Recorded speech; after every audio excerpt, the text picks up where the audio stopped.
तुम नहीं मिलते तो कांटा नहीं निकलता। अब तुमसे लब हो गया है तो हमारे साथ ही रहो, नहीं रखोगे, उस कांटे को भी तोड़ करके फेंकोगे, साबुत नहीं फेंकोगे, क्योंकि पता है कि साबुत कांटा फेंका जाएगा तो किसी न किसी को चुभ जाएगा। ऐसे भगवान ने अपने वंश को बढ़ा करके दुष्टों को तो मरवा दिया, किंतु सोचा ये वंश भी रह जाएगा तो ये भी दुष्ट बन जाएगा कांटे के समान। तो इसलिए ब्राह्मणों से कहा कि इनको चौपट करो। उन्होंने तुरंत कह दिया, अरे कुलांगारो, जनिष्यति वो मंदा मूसलम कुल नाशनम। अरे मंद बुद्धि वाले बालक, ये मूसल पैदा करेगी। और महाराज जो कपड़ा खुला तो मूसल दिख गए, सब डर गए। बालकों ने वसुदेव जी को बताया, राजा के पास बात गई, उसको महाराज घिस घिस कर समुद्र में फेंका गया। अंतिम भाग अवशेष मछली ने पा लिया और जो चूरा था वो जा करके लहराता हुआ आज जहाँ सोमनाथ का मंदिर है प्रभासक क्षेत्र में, वहाँ जा करके घास के रूप में परिणित हो गया।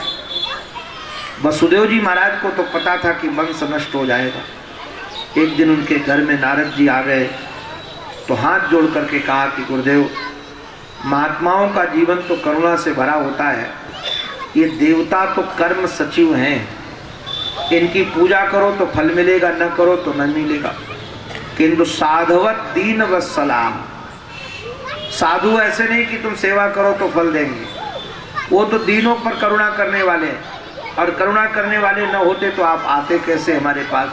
आप कृपा करके हमको भागवत धर्म बताओ कि भागवत धर्म किसे कहते हैं। जो पूछा तो देवर्षि नारद जी ने कहा कि जैसे आज आपने पूछा है, ऐसे निमि राजा के यहाँ ज्ञान सत्र चल रहा था और वहाँ 9 महात्मा पहुँच गए। मैंने आपको निवेदन किया था पंचम स्कंद में श्री ऋषभदेव जी महाराज के 100 पुत्र थे। उसमें से सबसे बड़े पुत्र का नाम था भरत, जिनके नाम पर इस देश का नाम भारत है। पहले इस देश का नाम अजनाब खंड था, फिर भारत हुआ, और अब तो महाराज ठाकुर जी शायद कृपा करेंगे कि भारत रहेगा, नहीं तो लोग इंडिया इंडिया कहने लगे। ये इंडिया कहाँ से लाकर रखा है कुछ पता नहीं। तो आजकल इंडियन शब्द प्रयोग के, हम लोग भारतीय नहीं कहे जाते बाहर, यू आर इंडियन, सब कहेंगे तुम इंडियन हो। तो पहले इस देश का नाम भारत था, आज भी थोड़ा तो लगता तो आशा तो है कि भारत का गौरव बढ़ेगा, भारत का यश बढ़ेगा। हम लोग निजी स्वार्थों से, कारण क्या है, निजी स्वार्थों से, निजी लाभ के कारण, छोटी छोटी राजनीति में, कोई जाति के चक्कर में, कोई थोड़े से लाभ के चक्कर में हम अपना बहुमूल्य वोट बेच देते हैं। हम सब जो वोट बेचता है वो राष्ट्र, जो खरीदता है वो भी राष्ट्रद्रोही है और जो बेचता है वो भी राष्ट्रद्रोही है। अपने वोट की कीमत समझनी चाहिए।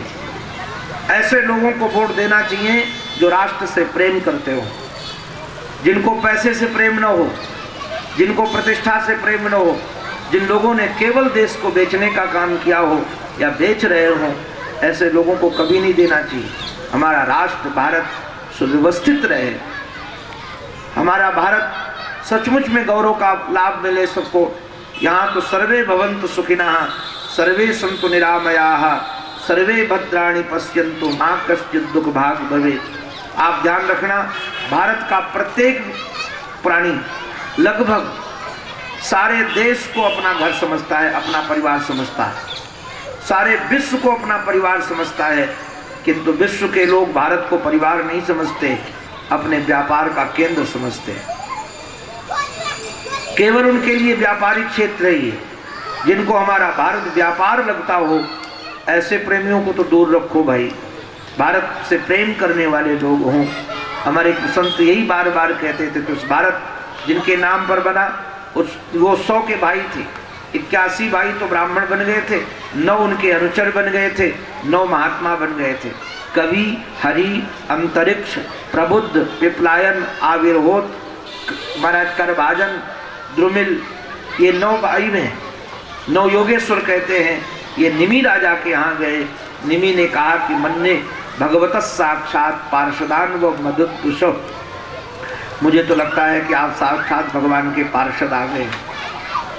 और एक बात कहें, सच में नारायण, दुर्लभो मानुषो देहो देहिनाम क्षण भंगुर तत्रापि दुर्लभम मन्ने वैकुंठ प्रिय दर्शनम। मास्टर साहब, संसार में सबसे कीमती मनुष्य शरीर है।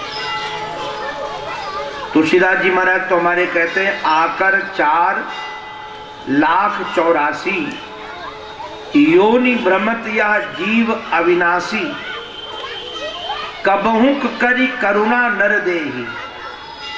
जब भगवान कभी करुणा करते हैं नारायण, तब मनुष्य शरीर दे देते हैं। ये हमारे पुरुषार्थ का प्रतिफल नहीं है कि हम लोगों ने बहुत अच्छे अच्छे काम किए थे, उसके कारण हम लोगों को मनुष्य शरीर मिला है। ये तो हमारे ठाकुर की करुणा है, कृपा है, और पता नहीं ये कृपा कब तक रहेगी, इसलिए सावधान होकर इसका लाभ लो। सबसे दुर्लभ ये मनुष्य शरीर है। दुर्लभो मानुषो देहो, और बंधुओं ये क्षण भंगुर है। क्षण भंगुर माने कल का कौन कहे, पल का पता नहीं है। कल तक हम जिंदा रहेंगे इसकी जिम्मेदारी किसी के पास नहीं है। अभी कथा करते करते ब्लड प्रेशर हाई हो, यही गोविंदाय नमो नमः। सीढ़ी उतर रहे हो, फिसल जाए पैर, नाक के बल गिरे, गोविंदाय नमो नमः।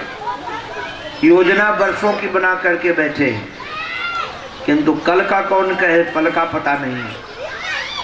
इसलिए ध्यान रखना, सावधान। और इससे भी ज्यादा दुर्लभ यदि कोई चीज है तो संत का संग। भगवान जब किसी पर कृपा करते हैं तो संत का संग देते हैं। हमारे जैसे आपको रंगे सियार बहुत मिल जाएंगे, किंतु साधु मिलना बहुत दुर्लभ है। हमको तो कई बार लगता है कि भगवान मिलना सरल है, क्योंकि भगवान तो सर्वव्यापक है, किंतु भगवान को मिलाने वाले संत दुर्लभ है। हमारे राजा निमि ने कहा, आज हमारे सौभाग्य से आप जैसे हमको संत मिल गए, आप जैसे करुणा से भरे हुए संत मिले हैं, आप हमें भागवत धर्म बताइए। तो सबसे बड़े जो श्री कवि जी थे, कवय क्रांत दर्शिना, हिंदी वाले लोग कहते हैं जहाँ न पहुँचे रवि वहाँ पहुँचे कवि, उन्होंने भागवत धर्म बताया है।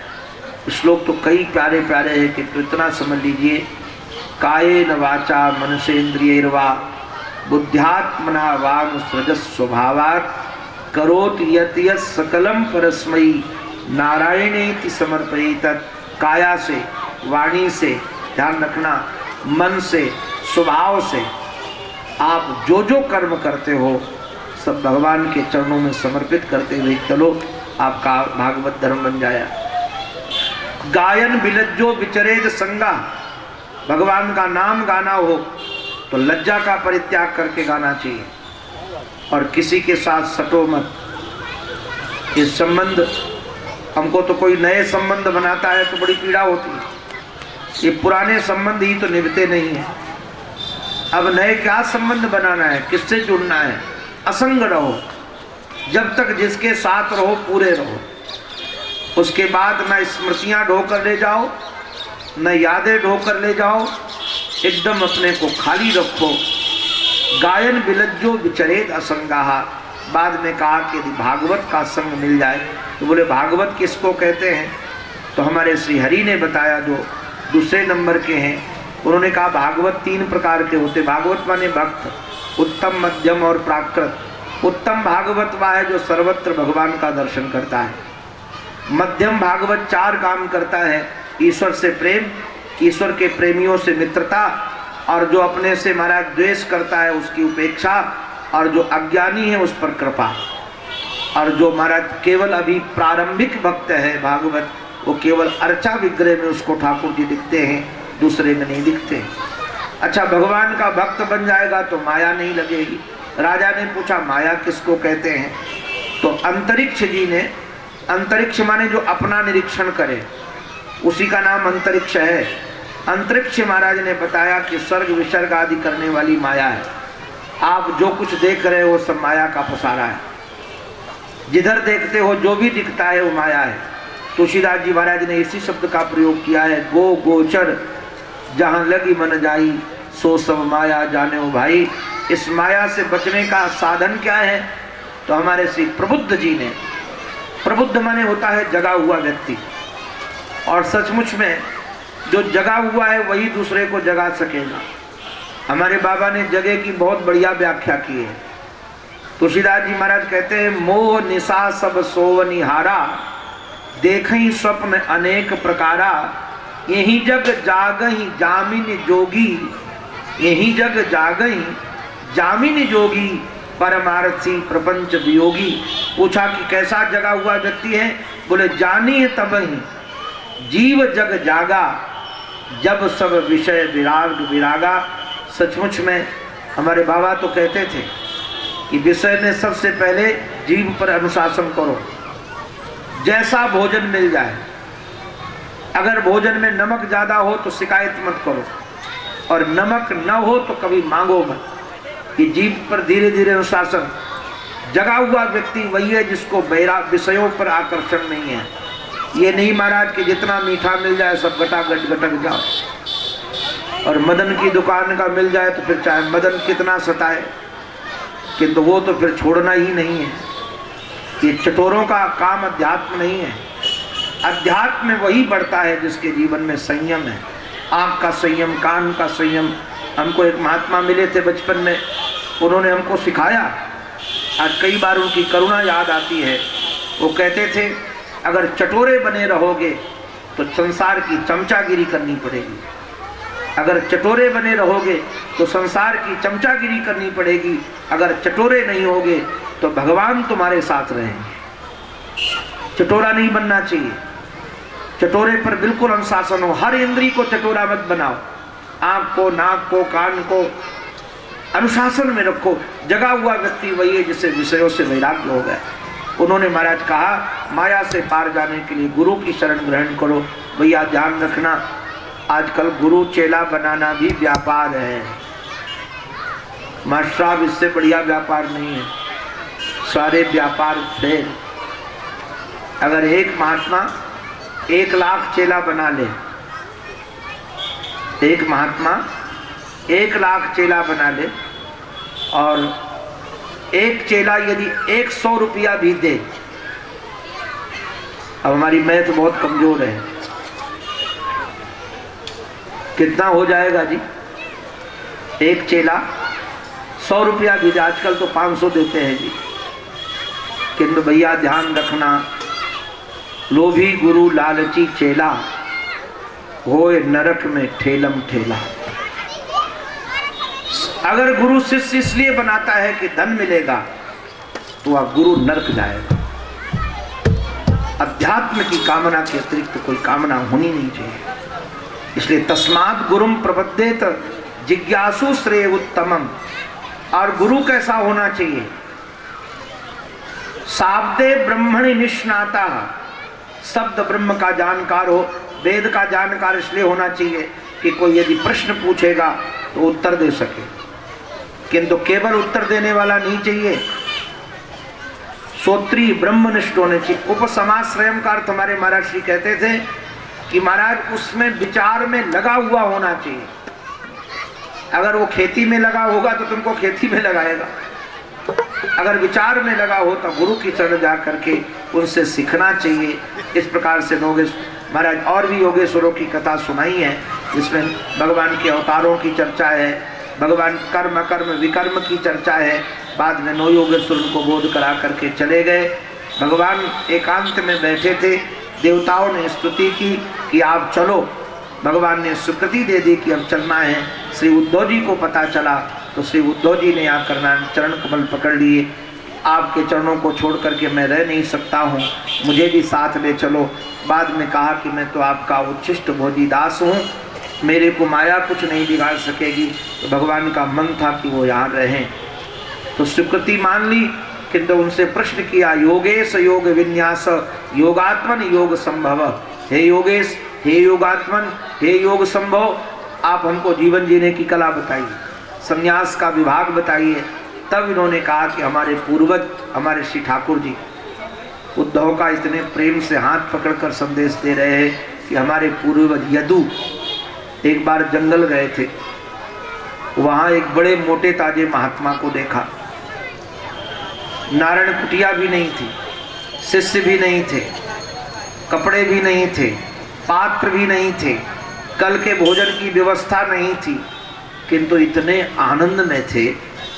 उनकी मस्ती को देख करके हमारे श्री यदु जी ने बाबा जी से पूछ दिया, बाबा जैसे जंगल में आग लगी और कोई हाथी गंगा जी में फाग खेले, ऐसे संसार में लोग इतने दुखी हैं और आप इतने आनंद में बैठे हुए, कुछ होने के बाद आपके पास है नहीं। तब भी उस अवधूत महापुरुष ने कहा, जिनका नाम दत्तात्रेय था, उन्होंने कहा हमने बुद्धि का आश्रय लेकर के बहुत सारे गुरु बनाए हैं। देखो जितने गुरु इन्होंने बनाए, एक भी गुरु मरा नहीं है। और ये कोई गुरु शिक्षा गुरु है, सारे के सारे दीक्षा गुरु नहीं है। दीक्षा गुरु एक होना चाहिए और शिक्षा गुरु तो जितने बना सको, जिनसे दे सको ले लो। ये सारा का सारा विश्व एक विश्वविद्यालय है और हम सब स्टूडेंट हैं, महाराज विद्यार्थी हैं। अगर हम सीखना चाहें तो यहाँ का एक तिनका भी सिखा सकता है, यहाँ का एक तिनका भी सिखा सकता है, केवल हमको सीखने की योग्यता चाहिए। इन्होंने कहा कि मैंने पृथ्वी को गुरु बनाकर क्षमा सीखी, आकाश को गुरु बनाकर व्यापकता सीखी, जल को गुरु बनाकर के सीखा कि आकार राहित्यता सीखी। जल किसी भी पात्र में रख दो, कोई उसका दुराग्रह नहीं होता, कैसे रहेंगे। अग्नि को गुरु बनाकर तेजस्विता सीखी, वायु को गुरु बना वायु के आसंग रहितता सीखी। गटर से वायु निकल आता है, थोड़ी देर गंध लेता है, छोड़ देता है। बगीचे से आता है, अगरबत्ती को छूकर थोड़ी देर सुगंधित रहता है, छोड़ देता है। ये कोई भी किसी का संग नहीं करता। असंग रहने की विद्या मैंने वायु से सीखी। इन्होंने कहा सूर्य को गुरु बनाकर मैंने सीखा कि हजारों प्रतिबिंब होते हैं घड़े में पड़े हुए, किंतु बिंब एक होता है। ऐसे ब्रह्म एक है, जीव अनेक है। चंद्रमा को गुरु बनाकर मैंने सीखा कि चंद्रमा की कलाएं घटती बढ़ती हैं, चंद्रमा घटता बढ़ता नहीं है। वैसे हमारा आपका शरीर, अब जिन लोगों ने हमारा 2000 में यहाँ कथा सुनी होगी, अब 18 साल में तो बहुत परिवर्तन हो गया। बच्चे ही थे, कथा के क्षेत्र में आए थे। तो निवेदन करूं, आप शरीर परिवर्तित हो गया, कुछ साल के बाद देखोगे बाल सब सफ़ेद हो जाएंगे, कमर झुक जाएगी, झुर्रियाँ पड़ जाएंगी। तो ये शरीर का परिवर्तन होगा, आत्मा का परिवर्तन नहीं होगा। जैसे कलाएं घटने बढ़ने से चंद्रमा का कुछ घटता बढ़ता नहीं है, वैसे शरीर वृद्ध हो जाए, जवान हो जाए, तरुण रहे, इससे आत्मा का कुछ लेना देना नहीं। मैंने कबूतर को गुरु बनाया। सबसे ज़्यादा श्लोक संख्या कबूतर और बारांगना के पिंगला नाम की वैश्या में दिया है इन्होंने, क्योंकि राग और आशा ही संसार में दुख देती है। इन्होंने कहा कबूतर को अपने बच्चों से राग था, वो जाल में फंस गए, तो वो जानते थे कि मैं जाऊंगा फंस जाऊंगा, तब भी मोह के कारण फंस गए। आप बच्चों के साथ रहो। देखो मैं निवेदन करता हूँ, कहीं भाग कर जाने की जरूरत नहीं है। आप परिवार में रहो, किंतु परिवार तुम्हारे अंदर न रहे। आज हो गया है कि परिवार हमारे अंदर घुस गया है। छोटी छोटी बातों में हम इतने दुखी होते हैं। अपने अंदर संसार को मत घुसने दो। संसार में तुम रहो, संसार में तुम घुस करके रहो, किंतु संसार तुम में न घुसे। इससे सावधानी रखी जाए। कबूतर से सीखा। ऐसे महाराज हिरण को गुरु बनाकर सीखा कि ग्राम्य गीत नहीं सुनने चाहिए, विषय चर्चा नहीं सुनने चाहिए। भ्रमर को गीत बनाकर सीखा, कैसे महाराज कमल में मारा जाता है तो पराग के कारण मारा जाता है, इसलिए गंधलोभी न बनो। और हाथी को गुरु बनाकर सीखा, स्पर्श इंद्रिय के कायल न हो, मारा जाता है। ऐसे ही महाराज बालक को गुरु बनाया, कुमारी कन्या को गुरु बनाया है इन्होंने। एक वैश्या को गुरु बनाया जो विदेह नगर में देह का व्यापार करती थी। आशा जब तक थी तब तक दुखी थी, जो उसने आशा छोड़ दी। आशावंत जेते नर जग के तमाशा बने, और तजी जिनने आशा उन्हें जग ही तमाशा है।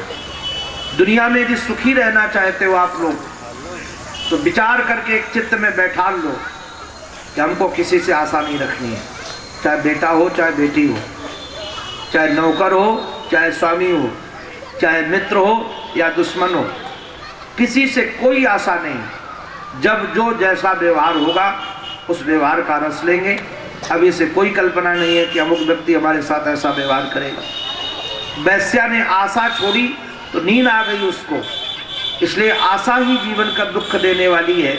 हमारे महाराज जी एक बात बहुत बढ़िया कहते थे, आह महारानी सबके पार जाती थी कि हमारे साथ ब्याह कर लो। अब आह के साथ कौन ब्याह करेगा, क्योंकि आह देवी जलाने वाली, पहले दुख देने वाली। एक महात्मा के पास भी पहुंच गई।